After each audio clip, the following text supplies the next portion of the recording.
একটি সংখ্যা থেকে তার 2/5 অংশ বিয়োগ করায় পাওয়া গেল 210। সংখ্যাটি কত? তাহলে এখানে আমরা প্রথমে মনে করি সংখ্যাটি সমান সমান x।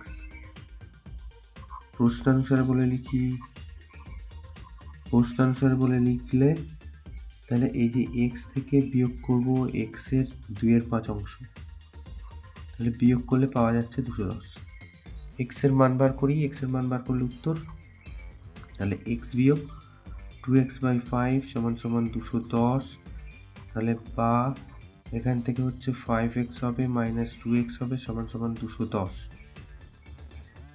তাহলে এবার তাহলে 3x/5 সমান সমান 210 বা কোনাকুনি গুণ 3x সমান সমান 210 গুণ 5 বা x সমান সমান হচ্ছে 210 গুণ 5 তাকে 3 দিয়ে ভাগ, তাহলে 5 7 35, তাহলে 350 ছিল সংখ্যাটা। হয়ে গেল। তাহলে অতএব নির্ণেয় সংখ্যাটি সমান সমান 350, এটা উত্তর।